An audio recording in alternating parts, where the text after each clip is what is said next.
You can be anything you want in MMA, a trash talker, but I'm gonna put him on his fucking knees and fuck him like Izzy. A weight misser, even a flat earther. But let me tell you, one thing you absolutely can't be is boring. Boring! Because not only is it going to be hard to get fans on your side, but it's probably going to be quite difficult to convince the UFC that you deserve to fight for one of those shiny titles. I mean, why would they want the wooden man as a UFC champion? I don't like sand. Sometimes getting a win streak together apparently just doesn't cut it. After all, this is the entertainment business.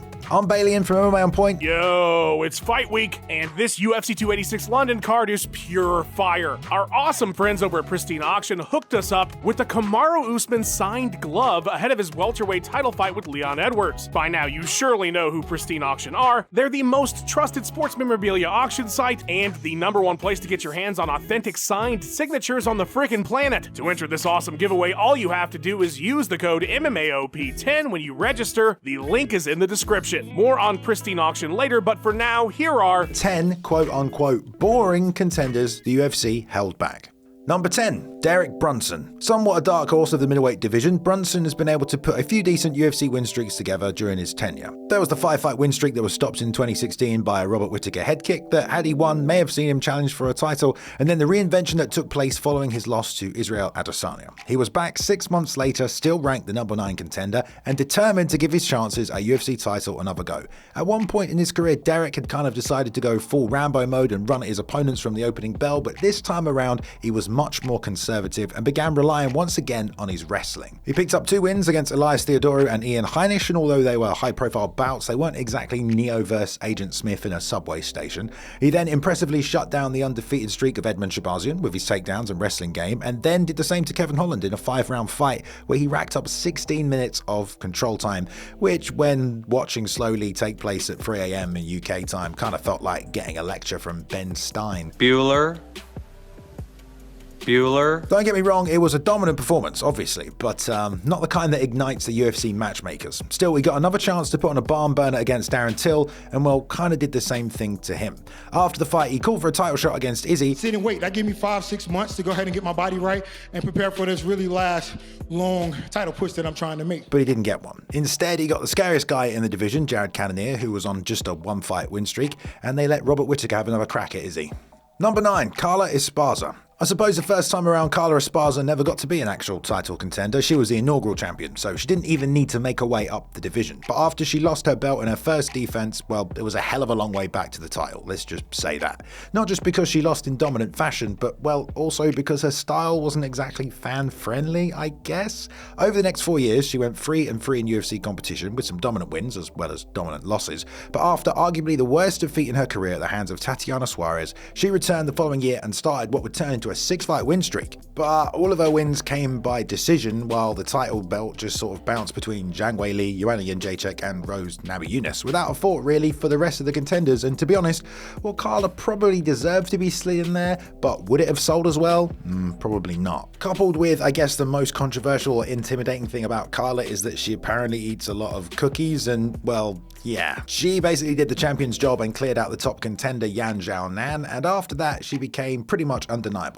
And, well, I guess almost as predicted in some way by the UFC, had the most boring fight of the year against Rose. No wonder they didn't want to give her a title shot. I don't even know, man. I started like zoning out like halfway through it, so I don't know. Number 8, Corey Anderson. How many of you remember when Corey Anderson won the Ultimate Fighter? That's right, and he did it when he was just 3-0 and then carried on in the UFC, getting plenty of experience afterwards. A few wins here, a few losses there, and a few welcome changes to his nickname. Look, the 10 top worst nicknames in fighting. You know who's number 2?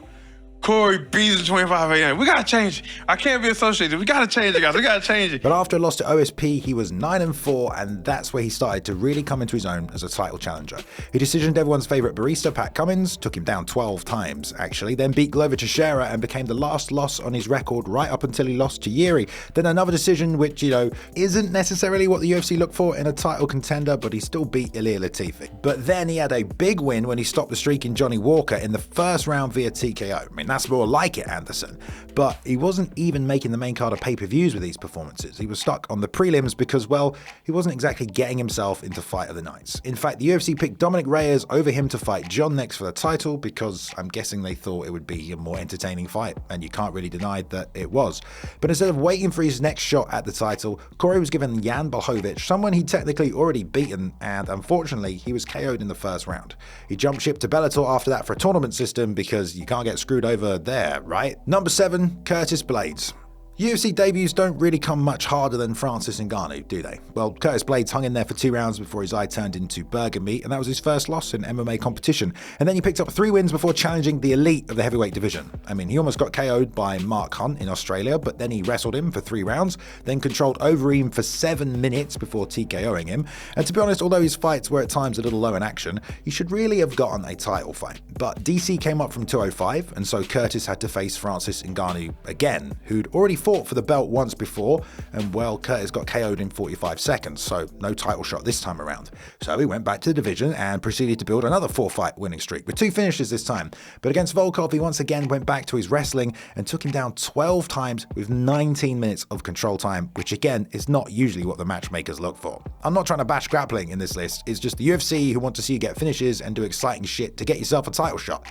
He didn't. They did the trilogy fight with DC and Stipe, so Curtis once again had to take on another knockout artist, this time Derek Lewis, who had already also had his own shot at the title, and Curtis was once again KO'd in the second round. Even now he's on another 3-fight win streak, and well, he's still not being mentioned in title talks. Number 6, Merab Dvalishvili. I'm not entirely sure where it went wrong for one of the funniest personalities in the bantamweight division. I mean, he's been involved in some pretty hellacious fights, mainly those where he absorbs an insane amount of punishment and has still been able to pull out a win. And honestly, you have to caveat the fact that he's not been given a title shot despite being on a 9-fight win streak, with the reality that his teammate is the current champion. But that wouldn't have stopped Dana, it seems. When asked the question about his friend holding the title and what did he want to do, he never really answered the question. But after he fought ranked number 3 Jose Aldo, he should have been next in line. But at least according to Dana, he won't be getting a shot anytime soon. What should have been a barn burner turned into a bit of a snoozer when Merab tried to take Jose down on 16 different occasions and just wasn't able to get one, which led to a lot of grinding against the cage, very little action, and Dana being pretty upset. I love Jose. I don't want to shit on Jose, but Jose had 0 offense tonight. Merab didn't go after it like, you know, a guy that looks like he wants to fight for the title. I mean, given the title of this video, this is literally a perfect example, even if we don't really know what Dana means. And considering how his last fight was received by Dana, well, things haven't exactly improved. I can tell you how that story ends. It's not a good ending to that story. Number 5, Matt Lindland.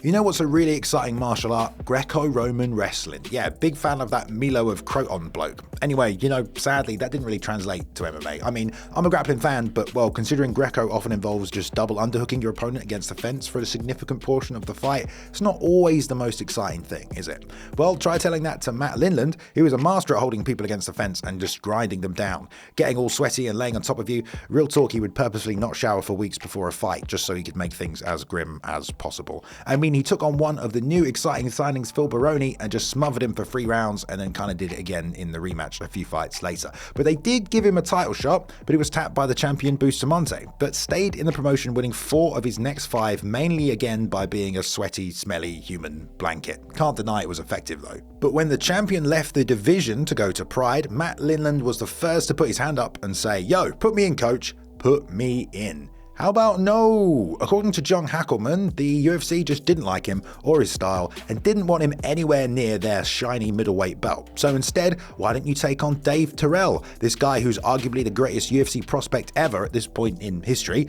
who they basically brought into the promotion to get Matt out of there. And what do you know, David KO'd him in just 24 seconds.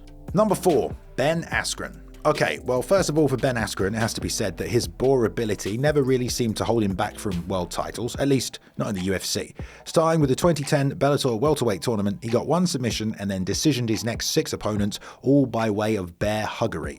After 5 title defenses, he was 12-0 and, well, pretty much ready to go somewhere else, as Bellator had totally run out of welterweights that he couldn't just ragdoll, basically. Logically, you'd think he'd be on his way to the UFC, but the thing is, Dana wasn't exactly impressed with what he'd done so far, or his fighting style, basically saying, well, when Ambien can't sleep, it takes Ben Askren, the most boring fighter in MMA history.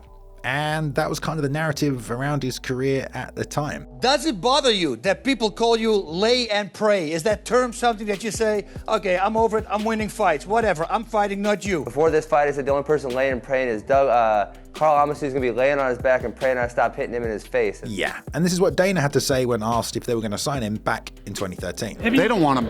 Well, it's their champion. They don't want him. What does that say? I mean, what does that mean? I don't even care. Turns out Ben also had contract disputes with Bellator, which led to him eventually leaving and being signed with ONE, but definitely not the UFC. Dana was just not interested at all, and how did Ben feel about it? For me, the biggest benefit is not having to work for Dana White. That guy's a freaking scumbag. Well, I suppose it all worked out at the end anyway, didn't it? Turns out talking some shit on Twitter will get you quite far.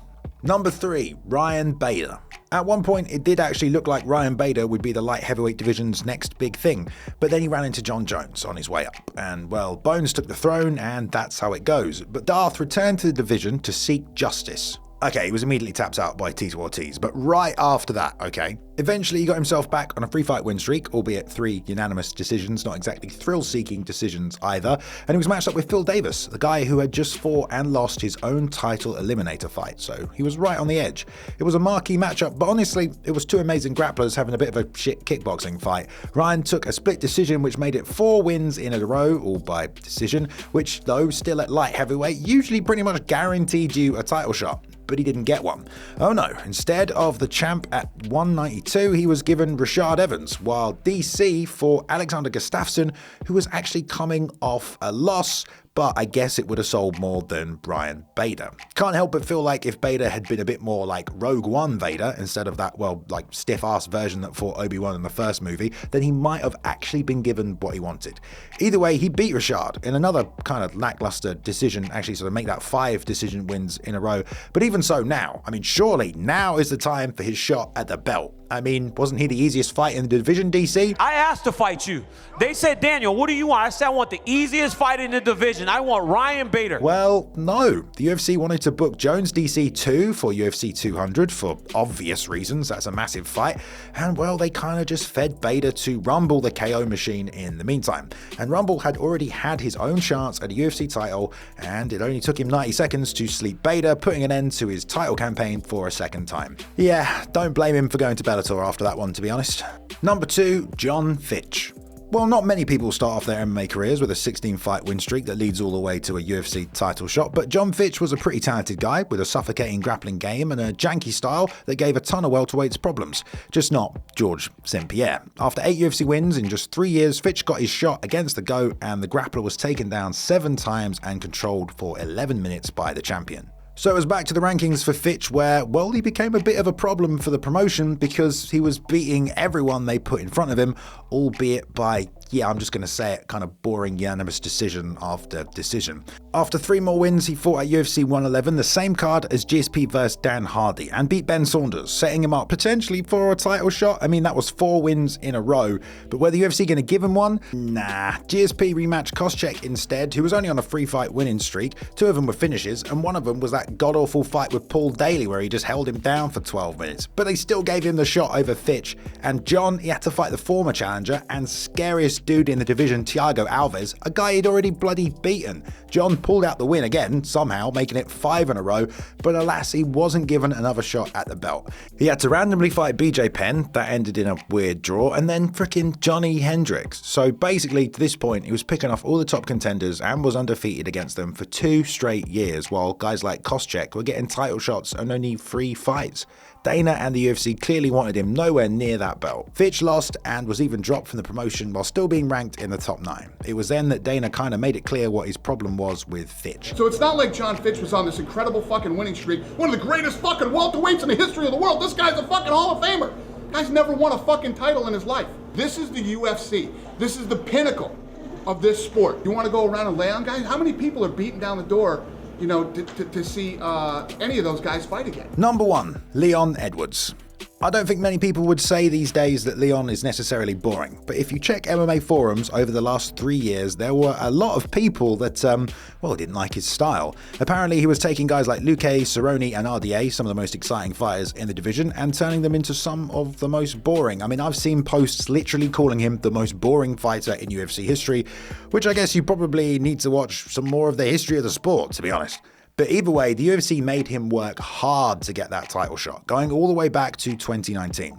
After an 8-fight win streak, the UFC wanted him to fight Tyron Woodley before considering him for title contention, but that fight fell apart due to the pandemic.